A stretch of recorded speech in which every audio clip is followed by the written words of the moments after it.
Welcome back. WNST, Towson, Baltimore, and WNST.net. We are live on Radio Row. It's all things Super Bowl 53. It's all brought to you by LifeBridge Health Sports Medicine Institute, fixing my elbow, your knee, and getting my wife ready for a half marathon. Of all the people I could have on this week that could get my son excited, I actually put the schedule up, which I never do, of who we're having, and he said, Marc Summers, he's coming on the show? I should have gone to the Super Bowl this year. How old is he? 34. Come on.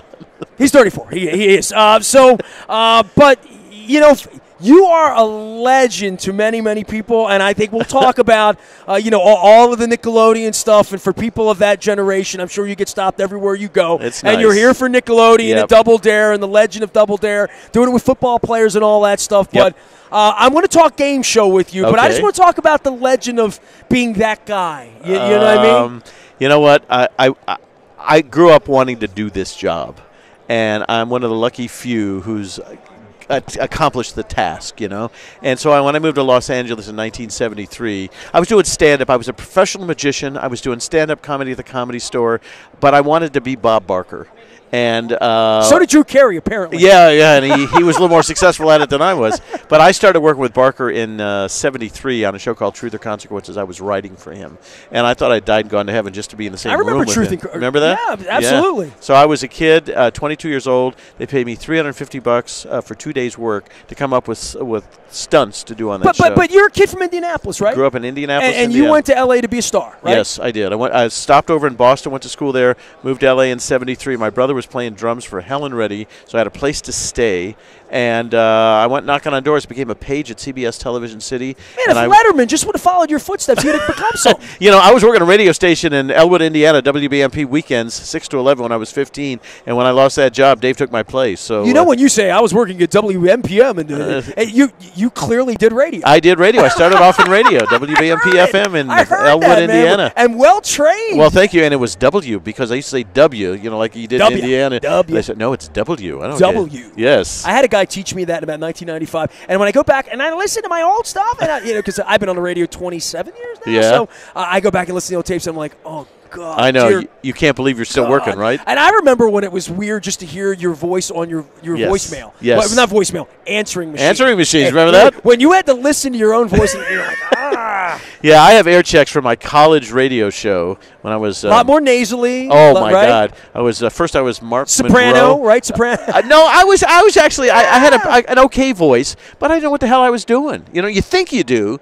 and then you play those tapes back even 10 years later, and you go, oh, man, I suck. So I was trained... I was a kid. I was 23. I was trained by men in their 50s and 60s who were very much part of Sock Hop AM 50s and 60s radio. I was on a big band station, so they would tell me, you have to give the call letters at the top of the hour. They gave. Well, the FCC had different rules back then. Oh my goodness! Yes. And you had to do a top of the hour, bottom of the hour, and sweeps, the whole deal. That whole thing. Yeah. And did you have your third-class FCC license, element 1, 2, and 9? I still own an FCC license. You do. I have to file a report tonight. Yes. Oh my gosh. Yes. Yeah. Back in the day, because we have to do public service.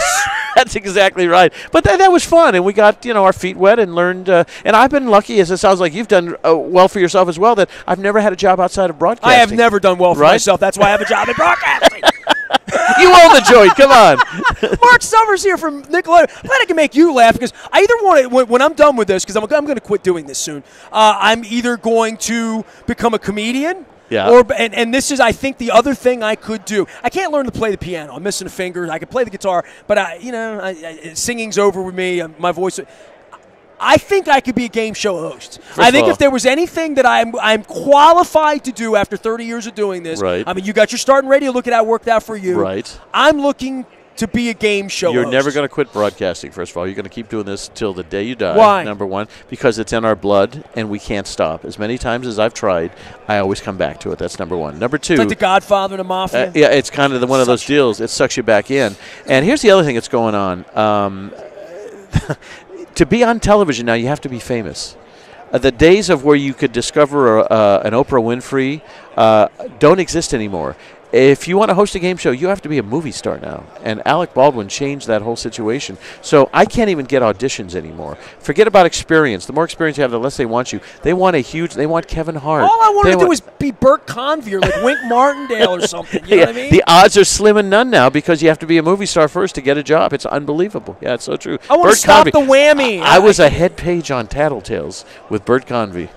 That and Match Game. Tell me some Bert Convey stories. Nicest man in the world. Yeah, well, I mean, he had the Bert and Bert thing with Reynolds, right? They did the draw. What's win, lose, or draw? Win, lose, or draw? Absolutely. I was on that show quite often, and so he was a behind-the-scenes thing. First time I ever saw Bert was he was an actor on Broadway, and it was let me think about this, it was 1964. He was in Fiddler on the Roof, which was the first show I ever saw, and Bert Convey was playing one of the Taylors, Multiple Taylor, I think it was, in the original production of Fiddler on the Roof on Broadway. So he had quite a career. Marc Summers is here. Nickelodeon's Double Dare takes the gridiron here at Super Bowl 53. We're in Atlanta.